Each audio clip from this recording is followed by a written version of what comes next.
Well, Joe's just interested, obviously, with matches going on midweek, do you sort of pay much attention to them while they're happening, or do you just wait and see what happens the next day?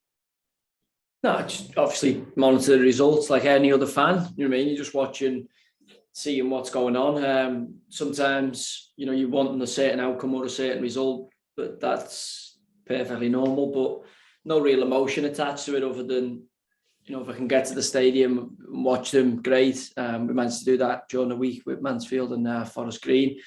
But most times if we're not playing, you'll be watching on the iFollow, albeit I tend to turn off relatively quickly, and usually it coincides with Champions League footy, so usually give it 10 or 15 minutes, kind of work out what people are doing.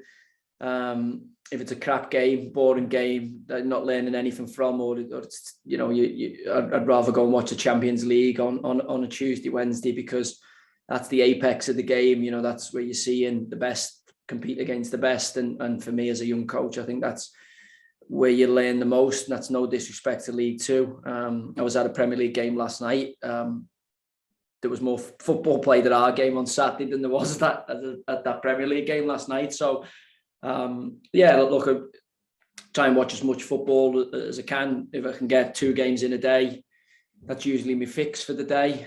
Sometimes it's more than that. I have games on record. We can't manage to watch them all at the weekend because I've got to pay attention to my missus and kids. But I tend to record games. Like tonight, I've got 2 Champions League games from last night to watch. So I'm looking forward to that. Treat myself later. Yesterday, I was obviously at games and then obviously had the Champions League games from the previous night, Atletico City, Benfica, Liverpool to watch. Look, I watch footy all the time.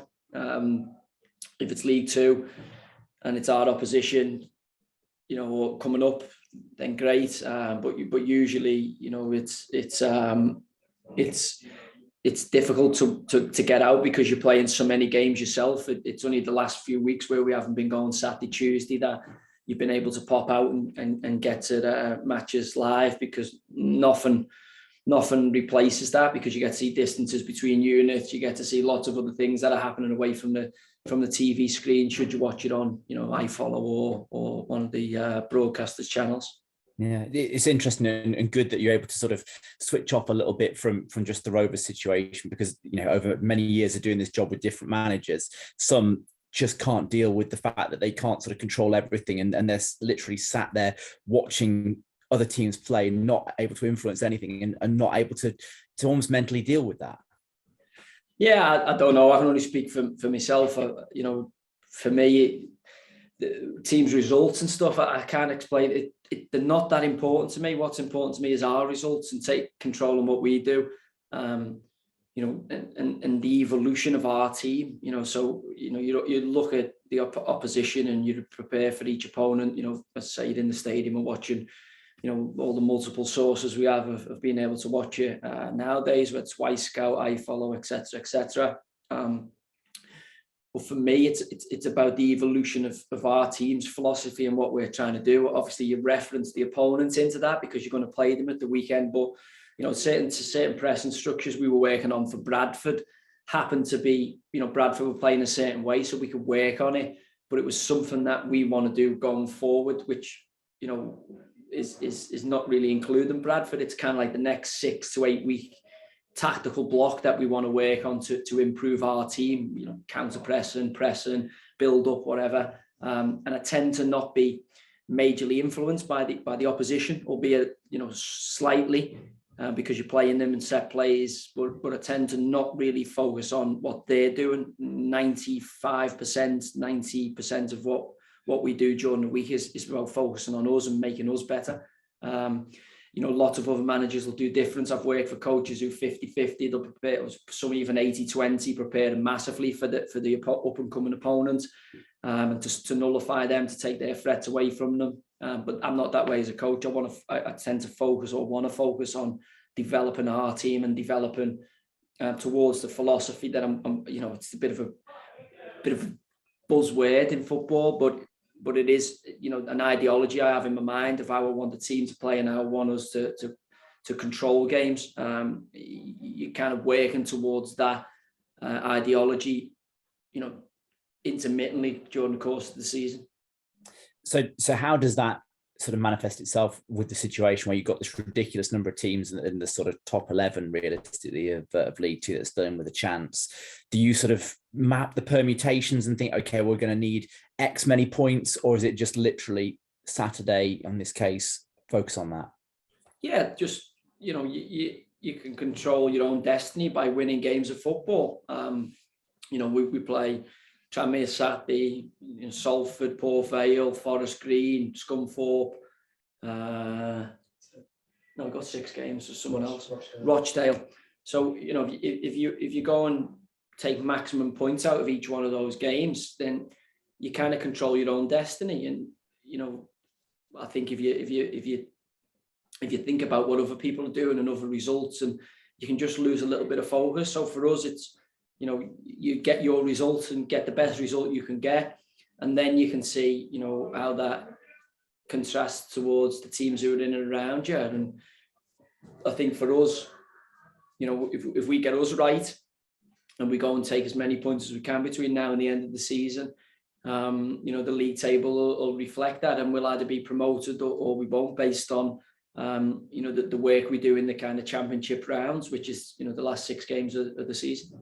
Yeah, and I like the description championship rounds there, because, you know, particularly this weekend, you know, 2 of the teams that are fighting it out. You've got Forest Green to come. You mentioned Port Vale, another one. You can't get away from how important these games are. Do you try and get your players to embrace that? Yeah, and Salford in the middle of that.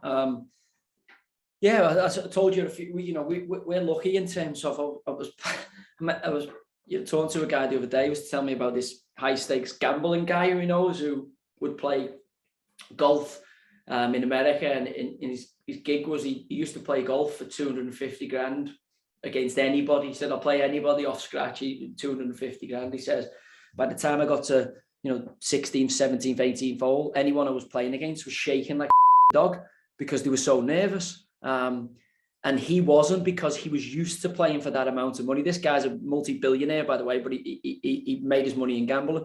And he'd worked out that he was able to control the emotion because he was so used to playing for high stakes all the time, and these guys weren't, and obviously they were affected by that. Why I mention that is just to cross-reference in terms of us. You know, it's pretty much, you know, we've been, every game being a cup final, every game having absolutely everything on it because of our slow start of the season since about November, since about December, you know, November period. So we've been and felt the pressure for the last 3 or 4 months. So for us, it's, you know, we're well versed in it. You know, every game's got higher stakes attached. And I said to the lads, you know, it's a privilege to feel pressure. I do really feel it, you know, to have something on the, you know, on the line like we have, and Tranmere did the same, by the way. I think that you know, they've got as much to lose again as we have, whereas, you know, Bradford last week, for instance, can play a little bit differently because, you know, the league position and what they have at stake. So, you know, for us, you know, tight margins in games, but then you've just got to look at Man City and Liverpool and the lad Chelsea in the Champions League and think, imagine playing for those guys where every single game, if you draw for them, it's catastrophic. And the pressure that they're under and the expectation they're under, and the whole world watching them. And, you know, I've been reading that we've got a lot of Liverpool fans in here. So, you know, I always ask them for Klopp's programme notes. And they've been talking about that for a long time. And they accept that pressure being, you know, an enormous privilege, you know, because it means you've got everything to gain, everything to play for. And, you know, for me, if you'd offered me the contrast between this season and last season with nothing, you know, within the last 6 games, we were on a death spiral, as opposed to, you know, possibly a really, you know, good end to the season for everyone involved in the football club. You know, we take this pressure every single moment. And, you know, I don't see it as pressure, but you know, there is a nervousness and an expectation. But as I say, you know, we've had this for a long period. This is not the first weekend we're going to feel this. We've had this rumbling on because we've been in high stakes, you know, games for, as I say, probably the last 2 months. Okay, so this weekend we mentioned it, Tranmere. What have you made of them as a team that, you know, like maybe surprised a couple of people? Yeah, well, if you remember in the early part of the season, they had an amazing defensive record, and didn't score a lot of goals, but were really, really solid and found themselves, certainly when they came to the Mem last time, up at the top end of the table. And they've managed to maintain that for large parts of, the season. They're still in the mix. I know Mickey Mellon really, really well. I've seen him, ironically, at the Burnley Everton game last night. So I've seen him in passing. And he's a great friend of mine, really, really good football man. Known him a long, long time. Every time I've played against these teams, we've had a tough game. I've never had an easy game against any of his sides, always competitive. I think he's a very, very underrated coach. The amount of promotions he's had, is a testament to the quality of manager he is. So for me, I know it'll be, I spoke about it last week, this is another enormous game for us, really, really tough game. Great club, Tranmere, on my doorstep, really big following. They'll have passionate fan base who've got expectation, and Mangs has played for them at Wembley in playoff finals, and they're a huge club in the division. They've got a real big, passionate supporter base, big ambition. They'll be wanting to go up after having a solid season and being right up there all year. So we know this will be a really, really tough game. And when, as I say, every time I've played Mickey's sides, we've had absolutely nothing but a thorough examination in every single department. And Saturday, with everything that's at stake, I expect them to be pressing us right out the gate. They won't want us to settle on their pitch. We'll have a hostile crowd. They're really physical from the set play with Peter Clark, who's played for me at Fleetwood, superb fella, top professional, very, very dangerous from the set play. Tom Davis, who was here in the last few years, spoke to him in the summer about, we weren't renewing him because I hadn't seen him, and he had some problems with his injuries. And he's gone from Barrow to Tranmere and had a really good season. So he'll have a point to prove. He'll want to put one across us. And in the midst of that, Jay Spearing, Callum McManaman, players who've played at a lot higher levels of the game, and Tranmere will be, as I say, I think our toughest examination to date, and we'll find out lots about our football team on Saturday. Superb. Go well on Saturday. Cheers. Thank you.